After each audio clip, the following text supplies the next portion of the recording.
Urdu novel Raja Gidh سے شہرت حاصل کرنے والی معروف ادیبہ اور افسانہ نویس بانو قدسیہ 28 نومبر سن 1928 کو مشرقی پنجاب کے ضلع فیروز پور میں پیدا ہوئی اور تقسیم ہند کے بعد لاہور آ گئیں۔ انہوں نے اپنی زندگی کے باقی ایام پنجاب کے دارالحکومت لاہور میں گزارے۔ اردو ادب کو معروف ناول اور افسانے دینے والی بانو قدسیہ نے کم عمری میں ہی لکھنا شروع کر دیا تھا۔ انہوں نے معروف ادیب، ناول نویس اور افسانہ نگار اشفاق احمد سے جوانی میں ہی شادی کر لی تھی۔ بانو قدسیہ اور اشفاق احمد کی جوڑی کا شمار ادبی دنیا کی معتبر اور مقبول ترین جوڑیوں میں ہوتا تھا اور دونوں نے اردو ادب کو لازوال خطابیں دی ہیں۔ بانو قدسیہ نے مجموعی طور پر 30 سے زائد ناول اردو ادب کو دیے، جن میں راجا گدھ، ایک دن، شہر بے مثال، توجہ کی طالب، ہوا کے نام، موم کی گلیاں اور تماثیل وغیرہ شامل ہیں۔ لوگ انہیں پیار اور ادب سے بانو آپا کہہ کر بھی بلاتے تھے اور خیال کیا جاتا ہے کہ ان کی ہر تصنیف عورت کے گرد نہیں بلکہ عورت کی محبت کے گرد گھومتی ہے۔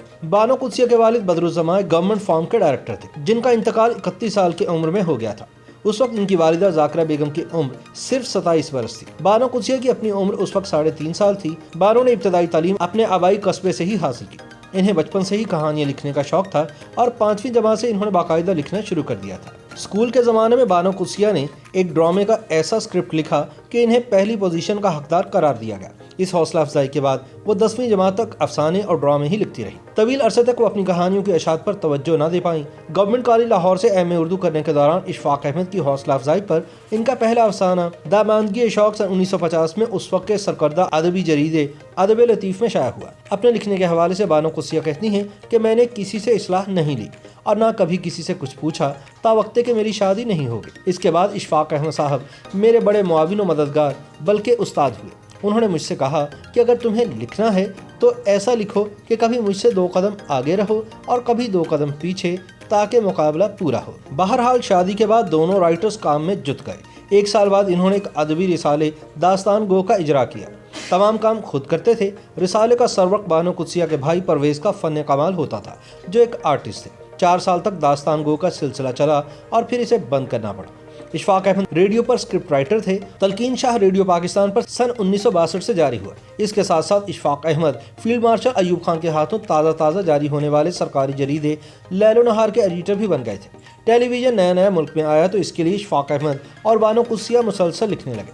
اشفاق احمد کی کوئی سیریز ختم ہوتی تو بانو قدسیہ کی سیریل شروع ہو جاتی تھی۔ ٹی وی کے پہلے ایم ڈی اسلم اظہر نے اشفاق احمد کو ٹی وی کا سب سے پہلا پروگرام پیش کرنے کی دعوت دی۔ اس پروگرام میں انہوں نے ٹیلی ویژن کو متعارف کرایا تھا۔ اشفاق احمد ٹی وی کے پہلے اناؤنسر تھے۔ ان کا ریڈیو پر بہت وسیع تجربہ تھا۔ یہاں ایک اطالوی فلم بنی تھی، اشفاق احمد اس کے مترجم تھے۔ ٹی وی پر سب سے پہلا ڈرامہ تقریب امتحان ان کا ہی ہوا تھا۔ ریڈیو ٹی وی پر بانو قدسیہ اور اشفاق احمد نصف صدی سے زائد عرصے تک حرف و صورت کے اپنے رنگ دکھاتے رہے۔ ٹی وی پر بانو قدسیہ کی پہلی ڈرامہ سیریل سدھراں تھی، جبکہ اشفاق احمد کی پہلی ڈرامہ سیریل ٹہلی تھلے تھی۔ بانو قدسیہ کا پنجابی میں لکھنے کا تجربہ ریڈیو کے زمانے میں ہی ہوا تھا۔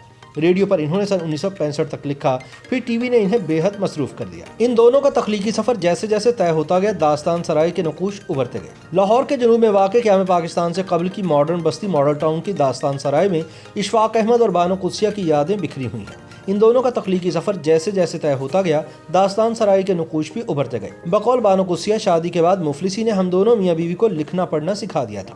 اشفاق احمد ایک فلم دھوپ سائے بھی بنائی تھی، جو باکس آفس پر فلاپ ہو گئی تھی اور 1 ہفتے بعد ہی سینما سے اتر گئی تھی۔ دھوپ سائے کی کہانی بانو قدسیہ نے لکھی تھی۔ ڈائریکشن کے علاوہ اس فلم کا اسکرین پلے اشفاق احمد نے لکھا تھا۔ بانو قدسیہ نے افسانوں، ناولز، ٹی وی اور ریڈیو ڈراموں سمیت نثر کی ہر صنف میں طبع آزمائی کی۔ سن 1981 میں شائع ہونے والا ناول راجا گدھ بانو قدسیہ کی حقیقی شناخت بنا۔ موضوع کے لحاظ سے یہ ناول در حقیقت ہمارے معاشرے کے مسائل کا ایک ایسا تجزیہ ہے جو اسلامی روایت کے عین مطابق ہے، اور وہ لوگ جو زندگی، موت اور دیوانگی کے حوالے سے تشکیلی مراحل میں گزر رہے ہیں، بالخصوص ہمارا نوجوان طبقہ، ان کے لیے یہ ایک گراں قدر حیثیت کا حامل ناول ہے۔ راجا گدھ کے 14 سے زائد ایڈیشن شائع ہو چکے ہیں۔ بانو قدسیہ نے 27 کے قریب ناول، کہانیاں اور ڈرامے لکھے۔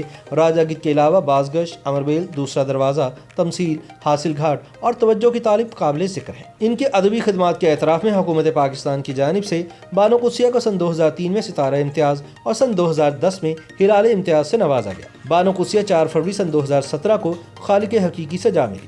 ان سے 13 برس پہلے ستمبر سن 2004 میں اشفاق احمد بھی اس دار فانی سے کوچ کر گئے تھے۔